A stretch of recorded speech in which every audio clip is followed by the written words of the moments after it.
What's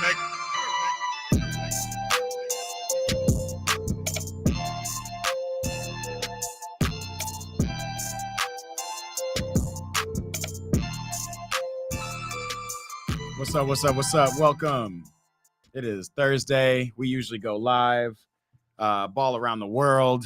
Typically Wednesdays at 10, but we had to extend it. We had a little work to do yesterday, so I'm going live today.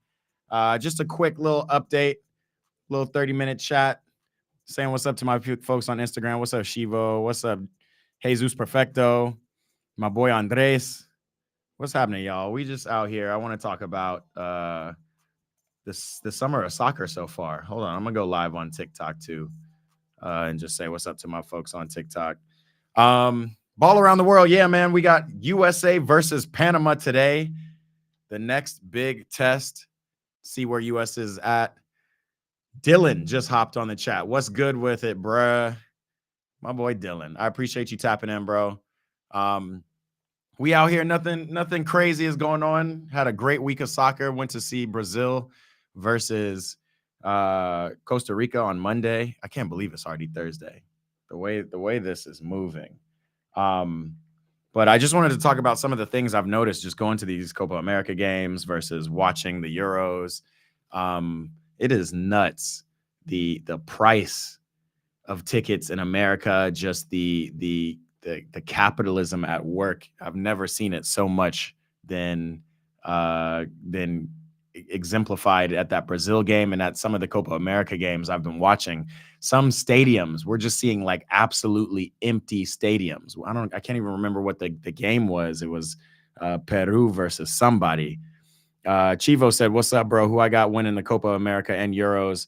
I got France winning the Euros. Even at this point, them coming out second in the group, I think they're going to go ahead and smack up Belgium and just keep it moving along their bracket. But it's going to be a lot different. Copa America, I don't know about P.S. Novakovic says Spain wins Euros, Argentina wins Copa. At this point, I'm just looking to see good soccer. This is actually what the biggest topic that I want to talk about today is just seeing good ball. Like, I feel like we have an oversaturation of ball right now. And for the Euros, I'm not going to lie, the Euros ball for the group stages has been boring. It might be time to switch the format up because, the first games of the Euros, it was just exciting. It was the first games. We were excited for the summer of soccer. That's cool. The second game started to cool off. We started seeing more own goals than interesting goals.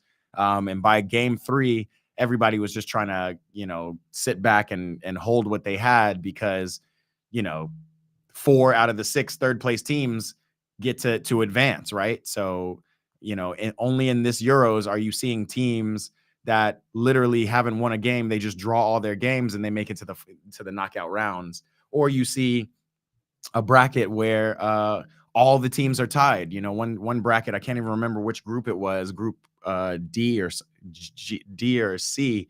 There was Belgium's group, whatever group Belgium was in. They all had 4 points. They all ended with 4 points. And, one team had to bow out just because of that. So I think the format, I would rather see, especially with all of these teams being included. And now that we're going to see teams, more teams added to the FIFA World Cup, the group stages are just not interesting anymore. I would rather see March Madness style, low key, and I'm going to sound like a true American when I say this, but like win or go home is so much more interesting. I would rather every game in the Euros had to have gone to penalties than to watch some of these grueling, slow burn ties. And, I've been seeing around the United States, or I've been seeing around social media that all of these comparisons to the Euros. Somebody said Euros is like a delicate, beautiful boxing match, whereas Copa America is like a knife fight out in the parking lot. And though I think it's funny, and though in some ways I can see the comparison, I understand it, I also think to myself, like, the knife fight's more interesting.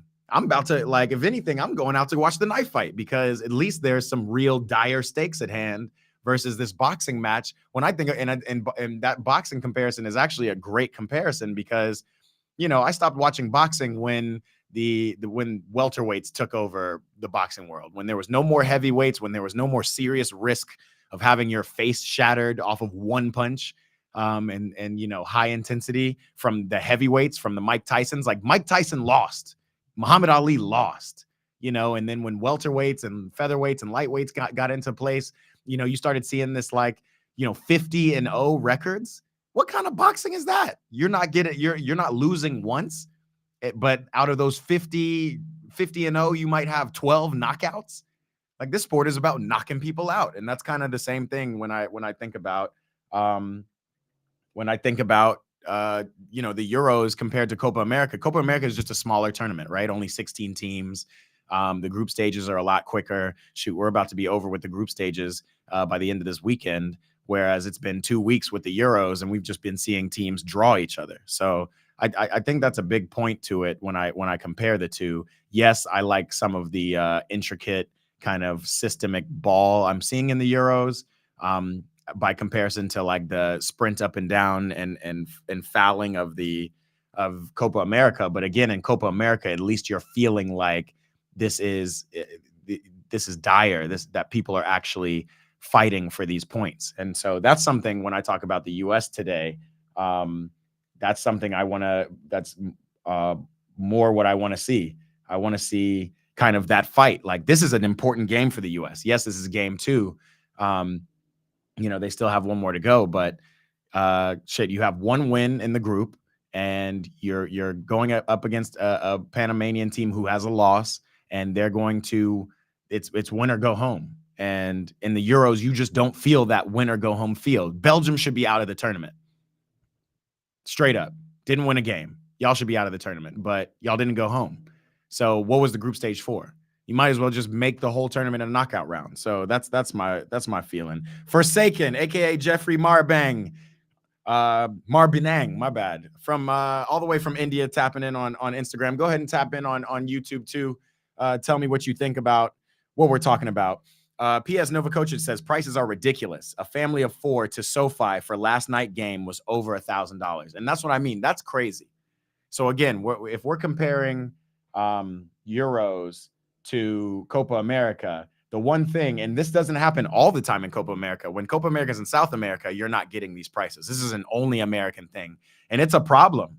Like, this is a problem that could really hinder the progress of soccer in America, right? And I can see it happening for the World Cup. And I will also say that it's unfortunate, and I am sad to say that I am also partaking in this capitalism, right? I got these tickets, these lottery tickets, essentially for Copa America in January, and bought them. And again, all the tickets kind of were started at the range of $250 anyway. So, I got just one standard set of tickets. They were $250. I think there were some that were a little bit cheaper. I think they went as low as $150. But I mean, take a look at this. Like, when I look at here, I'm going to share it right now because I just think this is kind of ridiculous. If I were to show you, where is it? Copa America quarterfinals versus the Euro hospitality. Let me show you the Euro hospitality first. This is a quarterfinal match right here. And not only is this a quarterfinal match, this is Belgium versus France, taking place on Monday, July 1st, right? And obviously you see the prime seats, the dark brown areas, those are 500 euros. That's expensive. That's dumb expensive. But those are for, center row, all the way down to field level. It can get up to $500. $250, something that I'm paying for a ticket in the nosebleeds in certain American stadiums. And I will show you the comparison on Ticketmaster in a second. You're getting good seats. You're still in the middle rows, and you can get all the way down to field level. This is at the Euros right now. Tickets are on sale if you were in Europe, and then there's just a regular general fans first experience. If you're just a fan of the game and you want to go and tap in and just get to the game and be a part of the experience, this is another area, right? Like, what's going on, WBJ TV? He's tapped in. what we're talking about is just the difference between Euros and America. And I started off talking about the playing style, but now I'm talking about the pricing, the ability to go and actually enjoy the sport without having to, without having to sell a left kidney for it or whatever, So yeah, you get a fans first experience. It's 50 euros just to get in the building. Let me switch that on over to a Copa ticket. I'm not even going to do Panama versus USA. I'm going to do a quarterfinal, right? I'm going to compare quarterfinal to quarterfinal. Quarterfinal, AT&T Stadium, Arlington, Texas, right? Here, I'm going to share this right now. Lowest ticket price in America right now for the quarterfinal that we don't even know who's going to be there is, hold up, $171. So almost $200, right? Where we saw a just get in the building version for the Euros, which is 50 euros. I'm going to pay 50 euros and I'm going to at least be in the building. And we saw you could be in the building and even have some good seats, right? And let me add one thing to it. That was the Dusseldorf Arena. The Dusseldorf Arena capacity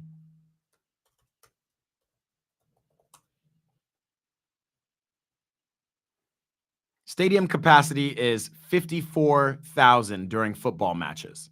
Other events, it can get a little bit bigger, but 54,000 versus the AT&T stadium capacity is 80,000. So you have the capacity to add 30 more than half more people to this arena. And you're selling tickets and the lowest price right now is 171. That's outrageous.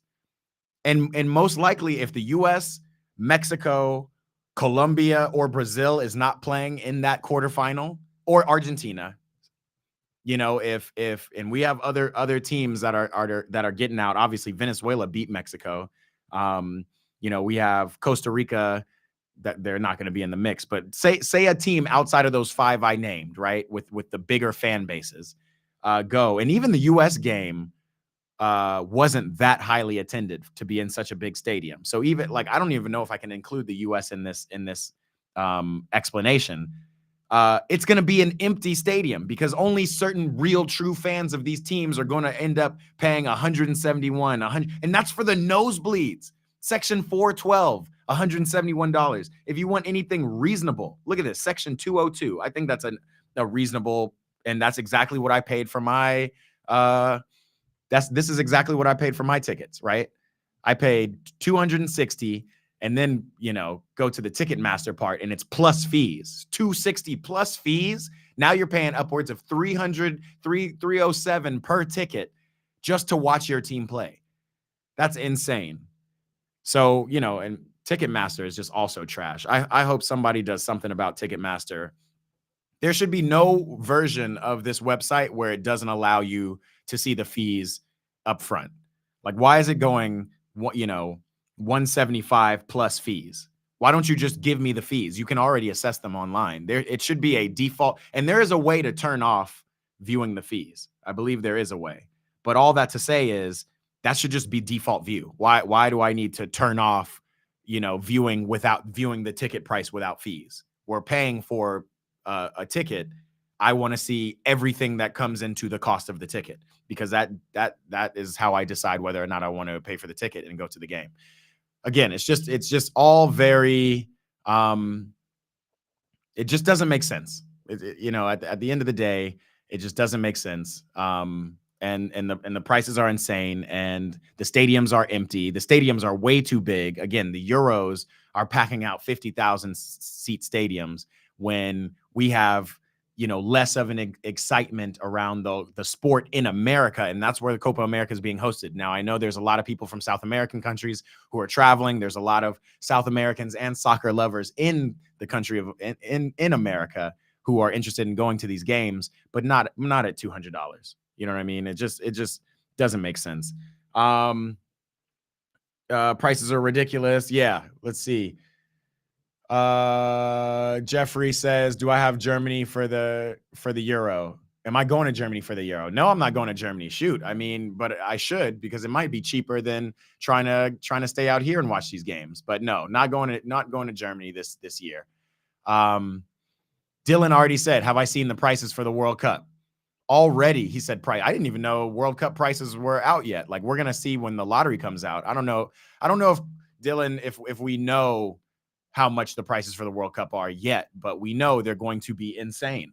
Because they already are. And so I started this by saying that I feel like myself, I am taking part in this racket, because even when I purchased my tickets, I wasn't so sure I would be able to go to Vegas for the quarterfinal game. I have two tickets to Vegas. And by the way, if anybody's interested, I'm selling them, and I'm selling them at the face value that I bought them at $260, not even including the Ticketmaster fees. I bought them for $260 plus fees, right? Anybody wants those, y'all can have them, but who's going to want them?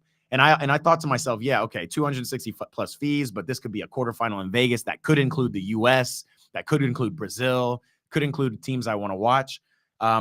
And the only reason I decided to go, you know what, I will buy these tickets without even knowing who's going to play, is because I thought to myself, at very least, I can resell these tickets. I can resell, and I can even make money off of them, which is just crazy. Like, as much as I want to make money and I believe in certain, bits of capitalism, no, like, we shouldn't be making money off of these tickets. And that is something I do think FIFA does well, and they're going to do for the World Cup. I was trying to resell tickets all over Qatar when I was there. Me and my buddy, we hopped up. We got up at 6 a.m. one morning and jumped in the lottery, and we bought 6 tickets per game. With the thought of, if anybody, it was just me and him planning. But if anybody also decides they want to come to the World Cup with us, we'll have tickets available for them, because you can only get the tickets at a reasonable price in that one window, in that lottery window. And I thought it was the same for Copa America, but the attendance in Copa America has been so poor. Even for the Brazil game, I had a mistake. I ended up giving my tickets away and realized I didn't have the other set of tickets I thought I had. And I was at the gate. I kid you not. I was at the gate. I hopped on Ticketmaster. Oh, whoop-de-dee-whoop, 260 plus fees. That's what the ticket, the ticket prices were all at the same. And I ended up getting tickets and really good seats, mind you, at the Brazil game for, that amount. It was 260 plus fee. You just got to pay the piper. And I just think that's ridiculous. So so you also can't make money. Like, resellers need to know, specifically in America, you're not going to make money off of these tickets. You're not going to make money off the World Cup tickets either. They should do a better job of, and again, FIFA did a great job in Qatar. Even though I was able to go and get 6 tickets in the lottery, I wasn't able to sell 6 tickets. The way they did it was that I bought 6 tickets. I got 6 tickets, right? And then when I was ready to, when I realized that I had too many, I was trying to sell them, and they will only let you sell 5, right? Because you can't sell your own personal ticket, right? When you buy these tickets in bulk, they imagine that you're buying them for you and a family, you and a group of people, whatever, so that you would never want to transfer or sell your own ticket. So I was able to electronically transfer and sell tickets, 5 of these tickets, but then I would still have one, $200 ticket kind of sitting. And if I couldn't make the game, that was mine to eat, because they wouldn't allow you to sell that singular ticket. They wouldn't allow you to sell that ticket that was for you. So all that to say is just like, all of this just needs to change. Whether or not we need to recognize where this country is in terms of appreciation for football. Now, naturally, the World Cup is going to be different. We're going to have people all around the world, much like the Olympics, coming in to watch these games. So yes, they should be in these big 80,000 seater stadiums. But should the Copa America really have been in all of these AT&T, SoFi arenas? The Brazil versus Costa Rica game would have been so lit if it was at BMO Stadium, a 22,000 seater. And granted, that might not have been good enough for the fans, because they actually ended up packing out the SoFi Stadium for, with 67,000 fans or so. But imagine if, and this is less for Brazil, right? And less for Mexico and more for Argentina, and more for teams like the US, more for teams like Panama or Costa Rica or Jamaica, where you're seeing empty stadiums. What if they decide, you know what, we're going to just sell these tickets at 20 bucks, 20 bucks a pop. We'll sell these tickets and we're going to pack out the stadiums and we're going to make the atmosphere and the environment enjoyable to watch. Isn't that really what the game should be about? Okay, enough of my high horse on that. That's truly how I feel, and that's just kind of the way it is. Let's talk about Copa. Logic Bank said that's a good thing. Resellers ruin a lot. And that's the thing. Resellers ruin a lot. And again, even me, kind of conditioned in this American kind of capitalistic mindset, am thinking to myself, man, I could really make some money off of reselling tickets if I'm unable to go to the game. And it would be a real tragedy to not go to the game and not make money off of these tickets. That's like my mental, when really the fact of the matter should be, I buy the tickets and at a reasonable price, $100 max, right? Unless I'm trying to get really good seats, then I think it should go up to, I think even the Euros taxing at the amount of 500 for the really good seats. I mean, maybe for a good game or there would have to be levels to that, but I think 500 euros is even kind of pricey. Inflation is a motherfucker, but 500 euros is kind of crazy. Maybe 350. And then obviously you have these big companies, and this happens a lot in America too. These big companies come and just buy out the suites, buy out the really nice seats. They buy rows of it. The promotional collaborators, right? The co-sponsors and whatnot. They have all the really nice areas. So in order to get even any part of those nice seats, you're going to have to pay a premium. I understand that. At some point, this game also, it's still a business. It needs to make money.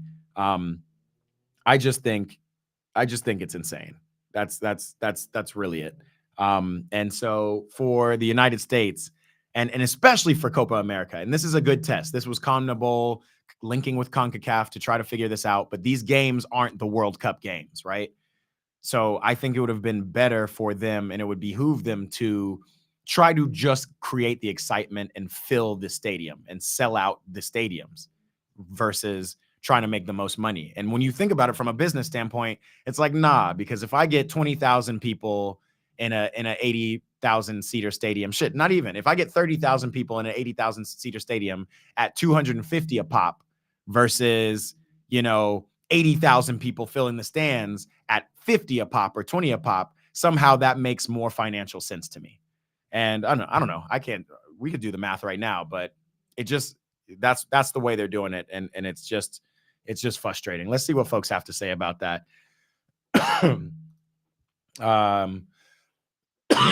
You just go for World Cup.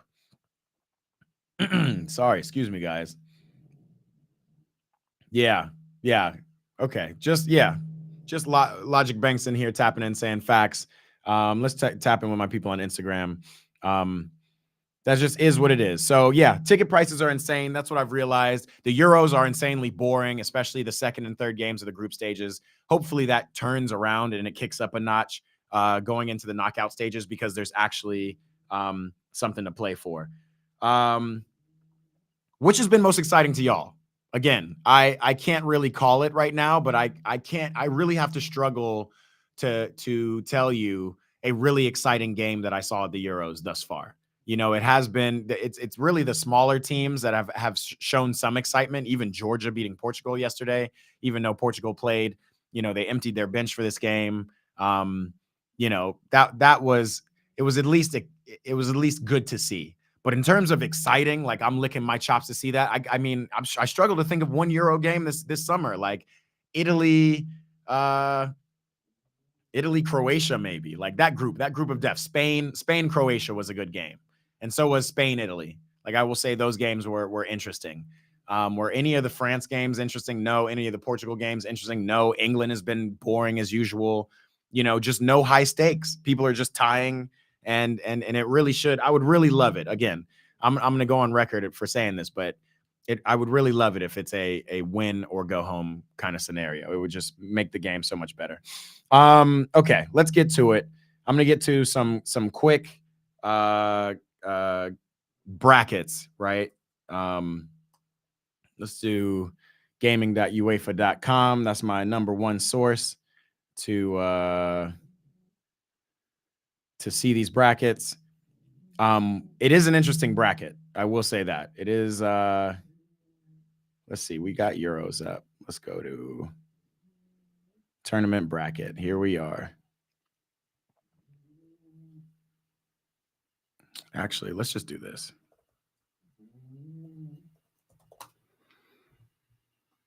Euro 24 bracket. Let's see where we are right now. Round of 16 fixtures. I don't know why this is taking so long. Man, I got to go to Instagram for this or something. This is crazy.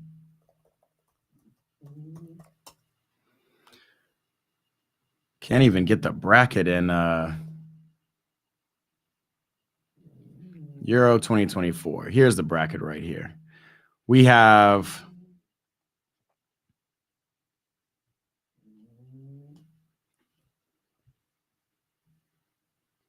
bruh, where is it? Okay, here it is.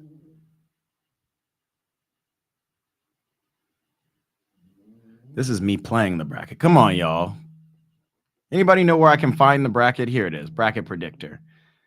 Man, let's share.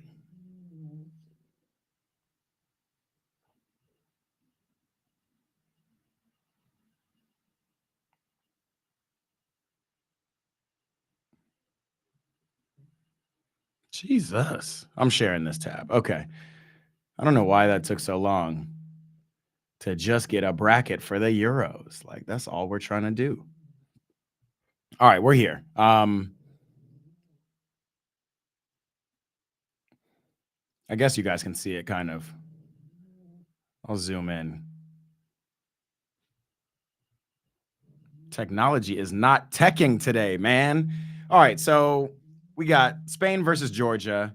I'm expecting Spain to get out of that. Spain, Germany. I think Germany will get past Denmark as well. So Spain, Germany is going to be a really interesting one. Man, Belgium, France. That's one I'm excited about. I expect France to get through. I expect Portugal to get through, and we'll get a really nice quarterfinal match between Portugal and France. And then whoever goes on from there, it could be a France-Germany, it could be a France-Spain, or a Portugal-Germany, or Portugal-Spain. Like, this side of the bracket is really is a really fun side, and I'm really excited about that. Romania, Netherlands. That's everything that happened all in the right way for Netherlands, and they have an easier road and a good road to the final. They were my dark horse team kind of starting off in this thing, so seeing what they're going to do is going to be really interesting.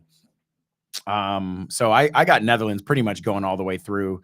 Turkey, yeah, I think Netherlands will face Turkey in that next round. England, I'm getting some of these country flags confused. I don't know which one's Slovakia and which one's Slovenia. Anyway, I'm gonna go ahead and say it's England versus Slovenia, I believe. We'll have to double check on that, but I have England getting through.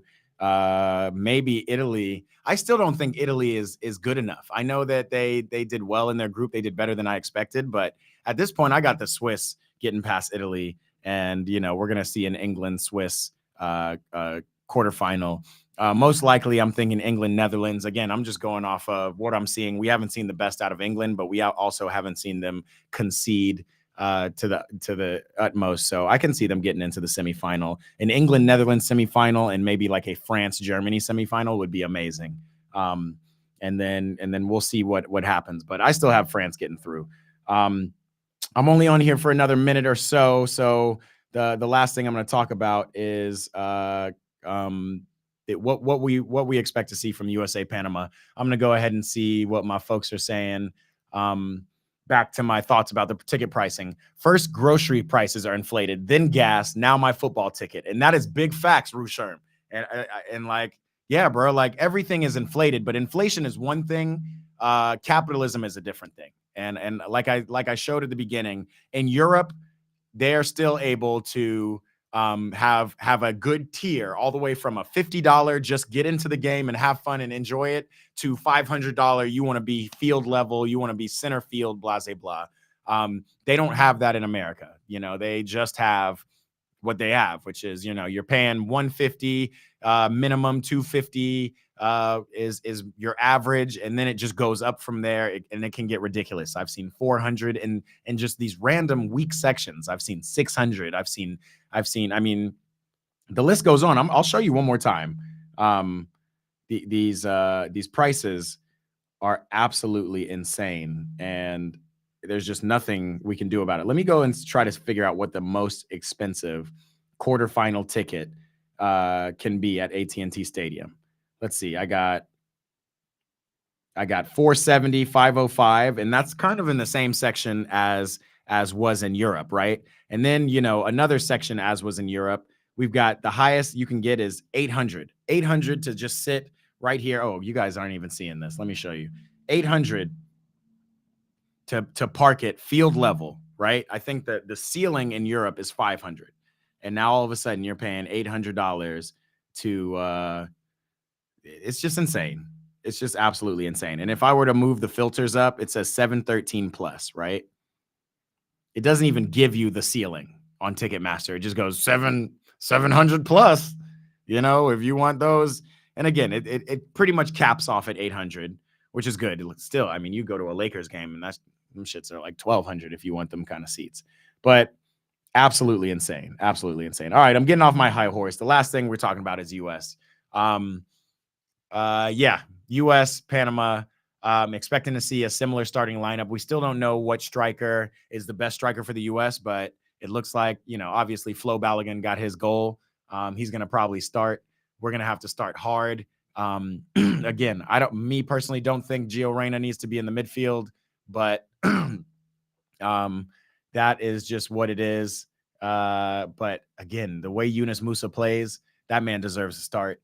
I would love to see Tyler Adams, Yunus Musa, and Weston McKennie just holding it down and allowing those attacking players in Weah, Balogun, and Pulisic to kind of do their thing. And also Musa, the way he runs with the ball, he breaks the lines. We don't have a lot of players who do that. Gio Reyna certainly doesn't do that. I'm going to get off my high horse about him. That's just what it is. Let me see what Banks has to say before we get up out of here.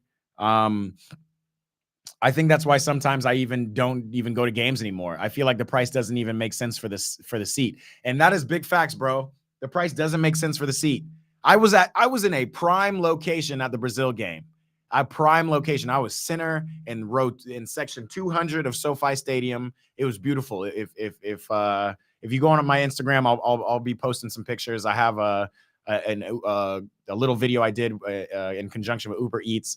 Go check that out. But you can see where I was sitting, and it's beautiful. And even in my head, I was thinking as I was standing up, because, fans stand up every time Vinny Jr. touches the ball and stand up and all of the moving around. That's why I was so impressed with Uber Eats, by the way, because at least people weren't getting up to have to go to the bathroom, go to the game. Like there was a little bit more, a little bit more of everybody seated actually focusing on the game because people were delivering the food. But that's neither here nor there. All that to say is I would rather watch this shit at home. I would rather watch this shit at home. It's more exciting at home. I mean, the Euros aren't. I mean, the Euros are boring at home. I got to be honest. But the Copa America is more exciting at home. You can see every foul. You can see every intentional play, the effort that they're giving.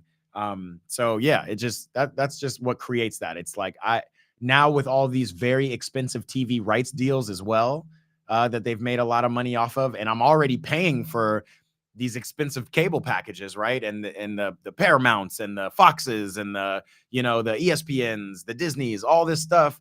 I might as well be watching it at home. That's literally how I feel. Logic Bank says USA. I think USA have a chance to really do something. I definitely think, obviously we would want to get, we want to get this win in the bag against Panama today. That's the most important thing. And then that way we can go into the competition with Uruguay, really feeling like we have a chance. I think Uruguay is going to smash Bolivia, to be honest, but we're gonna see. Panama, the most recent time we've played them, we lost to them in penalty kicks. Before that, we smashed them. It is a team that the USA should beat. I'm not gonna sugarcoat it at all. We should beat this team, right?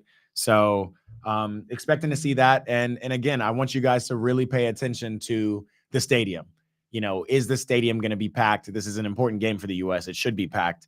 It's being played in what arena is this? It's being played in Atlanta, my hometown, Mercedes-Benz Stadium, right? Mercedes-Benz, I think, gets up to 100,000 people. There's a rich soccer culture in Atlanta, though. And now that the U.S. headquarters, essentially the U.S. version of Clairefontaine, is being moved to, I believe, Peachtree City in Georgia, I'm pretty sure they're going to be able to pack out that stadium. But I'm curious, right? Again, the tickets. I'm looking at tickets now, and I'll show you that. If you were to try to get tickets just for this game right now, obviously, if you get club level, 230 plus. So you can still get some good seats for reasonable prices in Atlanta. But again, it's because it's at Mercedes-Benz Stadium and there's 100,000 seats. Like, you should be able to get it for a price. So yeah, you can sit in the nosebleeds for about $100. I think that's still kind of wild. It should be 50. It should be 20, to be honest. The amount of people are going there. There's so many tickets left too. Section 227, corner flag, you got $100 plus. But I mean, yeah, looks like when you look around the map, man, these seats are available. That's interesting why this section is so free and empty. 160 to sit in a pretty good corner section. That's not too bad. I don't think that's crazy. I was like, again, if this was SoFi, I was paying $250 for these. If you want to sit here, hold on, I'm like tallying up a total. I just want to see what the section is. Like, what would be this section in? Section 130, subtotal 230, right? That sounds more like it. Those are the American ticket prices. That's crazy. I don't know what the pink ones signify. I think that signifies people who are like on the app getting tickets. But I mean, look how many seats are available in this stadium. They're everywhere. This is midfield. This is midfield in the section. It looks like section 300s, or I guess it's not. Yeah, it looks like section 300, or it's 237C. That doesn't seem too far away, right? $350 just because it's in the midfield. Like, this is nuts. This whole section right here is nuts for them to do that. Anyway, that's what I got to say about that. These ticket prices are insane. I hope you guys are enjoying it. It's still a good, fun summer of soccer. I expect the Euros to kick up once they start back up this weekend, because it is now finally win or go home. There is actually stakes to it. Already, we see the Copa America group stage or not, they're playing like there's some high stakes. So that's what we're expecting. We're expecting the U.S. to come out strong and play with kind of a high stakes mentality. And we'll see. Again, we're still on the toughest side of the bracket, so it's going to be tough. Yes, this Panama game is important, but so will be the Uruguay game as our third game, because shoot, we do want to have good seeding. But if everything works out the way that we think it will in those other groups on our side of the bracket, we might end up playing Brazil or Colombia anyway. So just things to look out. Andy says, what's up? Love your content, man. Hey, I appreciate you, Andy. IS94 on Instagram. Footballer clothing. What's happening? Money bags. Big facts. Andy says, who am I rooting for in the Euro? I'm rooting for France, baby. Allez les Bleus. We are going to see how they do. They got the big test against Belgium coming up. So we're going to see, man. Tap in with me. I'm going live.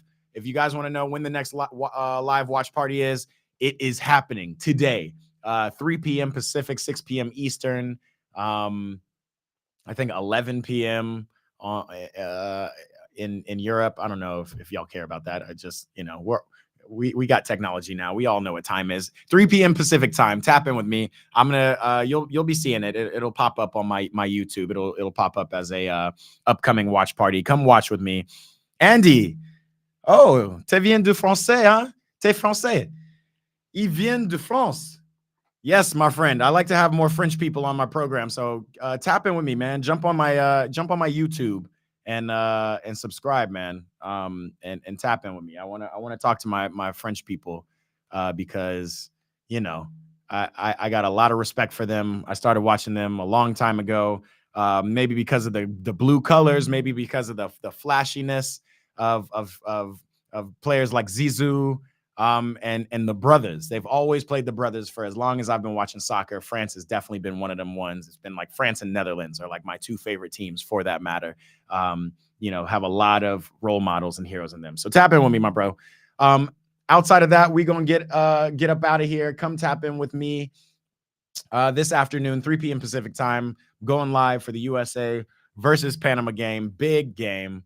Let's see what Rouge Sherm has to say. I remember the Women's World Cup in France. Better atmosphere than what it's been for Copa. Big facts. And let me tell you this. I just went to the Women's World Cup in Australia, New Zealand, and I had the time of my life. Ticket prices were reasonable. Stadium sizes were reasonable. The traveling aspect, even though it was all the way out in Australia, New Zealand, all you had to do was get there, and then everything else could have been reasonable. I still have a vlog that I need to put together. I still haven't done it, but it's coming out. I will be working very hard on getting that out this summer, so y'all can see what I experienced during the Women's World Cup. It was a great time. It was a great time. Again, Women's World Cup brings a different kind of environment. It's a lot less drinking and debauchery and more kind of family fun, but still the same excitement. The ball was good. Again, when I talk about the likes of Spain, even Netherlands, but England, Sweden, they were balling. It was just a different thing. And while I'm on the subject of women's soccer, I did forget to mention, but this was on one of my list of things to talk about on this stream. The U.S. announced their 18-man roster for the Olympics coming up in about a month. And a lot of people were so disappointed that Alex Morgan was not named. I'm not going to go too deep into it. I'm not going to go ahead and bash Alex Morgan. It's not like that. I'm just saying that doesn't seem like a snub to me. I saw her firsthand in multiple games starting for the U.S. in the World Cup last year, and she really just didn't look like her. When you think about some of these women who are on the team, and again, granted, Mallory Swanson went out with a really bad knee injury and couldn't even go, but the likes of Trinity Rodman, the likes of Sophia Smith, the likes of Crystal Dunn, who's now being recognized as a forward. When I was watching her in college, and that was her true position, she was like a winger forward. Like that was her position. This is what she should be playing. She's been a utility player for the U.S. for far too long, and it's good to see her in her natural position. Same thing she's playing over in Gotham, or was playing in Gotham.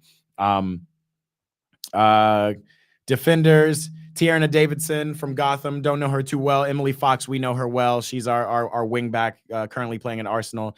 Naomi Girma, baller for the San Diego Wave, young center back. Casey Kruger, Jenner Nightswanger, Emily Sonnet, who I never knew was a defender, but I guess she's got kind of a utility part about her. Those are our defenders. Corbin Albert, who's, come under fire. Obviously, she, said some hateful things, citing the Bible in terms of the LGBTQ community.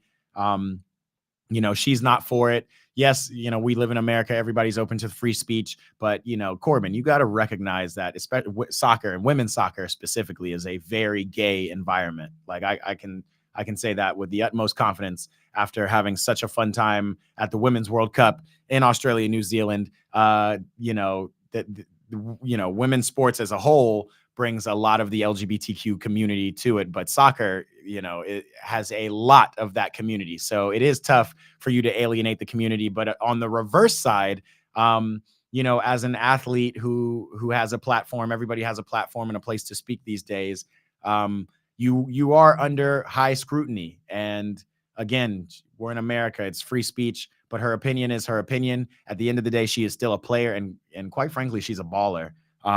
So I'm glad to, unfortunately and fortunately, I'm glad that kind of the political and her personal perspectives on things that are everything outside of football has not come into Emma Hayes' decision about football and about her inclusion in the team. Very polarizing conversation and topic. That might be something we can talk about a little bit more. But again, Corbin Albert of Paris Saint-Germain is in there. Sam Coffey from the Portland Thorns. Lindsey Horan, who also, I very much admire Lindsey Horan, and maybe with kind of a new formed, younger attack, Lindsey can be more important and influential in this team. But I got to be honest, Lindsey is slowly in the same category as Alex Morgan to me, where it's kind of old guardish. You're not as effective as you once were. I mean, Lindsey Horan's got great feet. She's great in the air, so she could definitely be effective for the United States. But just something to keep in mind. She captained the team, and it was just kind of like, and in my head, I had to pick between Lindsey Horan and Rose Lavelle. Like, we can't have both. They both feel like luxury players, and I don't think Lindsey Horan really takes on the sitting and playing defensive. Like, she doesn't take the Toni Kroos role very well. She has to be that number 10 in the team. So between Rose Lavelle and her, it's that. And I really don't think either of them really have the skill set that players like Kat Macario have, the Chelsea player who's been injured so many times, though, that she hasn't played for the U.S. in any major tournaments, or Jaden Shaw. Jaden Shaw is our real number 10. I'm not gonna hold y'all. Y'all gotta watch out for Jaden Shaw. She is a baller. She's listed as a forward in this camp. We'll see where Emma Hayes ends up playing her. But again, Crystal Dunn up top, one of those wing forwards, finally being highlighted in her actual position. Trinity Rodman, still balling for the Washington Spirit. Jaden Shaw, who I mentioned. Sophia Smith, who is an absolute baller. If you've watched any of my content, you know that she's my favorite player on the team, to be honest. I speak very highly of her. It's not just because I think she's beautiful. It's because every time I see her play, she does stuff that is true number 9. I talk about number 9 striker shit.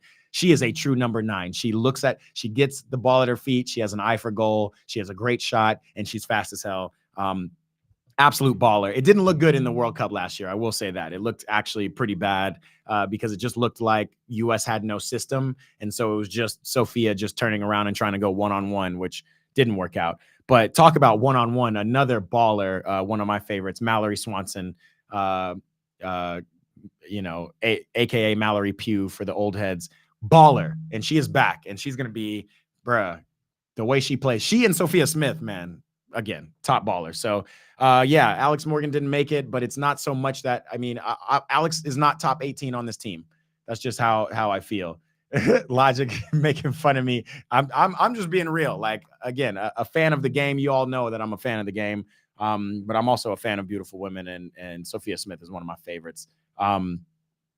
So again, I don't believe Alex was really snubbed. I just don't think she's top 18 on the team anymore. And it's tough, it's like one of those things where you just get older. And it's not just age. It's also just kind of the way the game transitions too.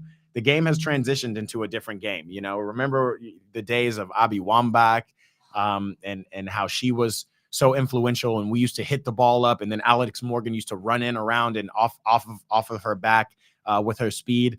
Alex does not have the speed anymore. I do think her game has transitioned at club level pretty well to her being a target man and a finisher. But when it comes to the highest of the high levels with the U.S. women's national team, we need those absolute killers. And there's nobody more poisonous, more of a killer than a Mallory Swanson or a Sophia Smith, and Trinity Rodman flanking, and Jaden Shaw coming in, and Kat Macario. It's just going to be nasty. I'm really excited about the Emma Hayes era of U.S. women's soccer. It's time to move on and move forward. All right, I've been on here enough. I only wanted to do 30 minutes. I've ended up doing 50. Make sure you go tap in with me. YouTube.com. What's up, TikTok? We're here. This is for you too. Make sure you smash those likes. YouTube.com/@EatPrayBall. Find me. We're going live today, 3 p.m. for the U.S. men's national team versus Panama. It's supposed to be a great game. Until then, I appreciate y'all tapping in with me. It's always fun. It's always a good time. I've been going live for this stuff. So, make sure you tap in, man. We're here. Make sure you tap in with me and come watch this live with me. It should be a fun time. All right. Appreciate y'all. I will see y'all soon. 3 p.m. USA. We need a new chant, but yeah, United States, the brothers, Weston McKinney, Tim Weah, all of them. We out of here. Peace.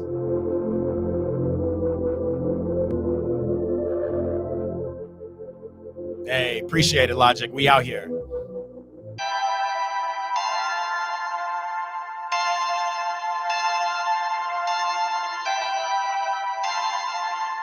Perfect. We out here. Perfect.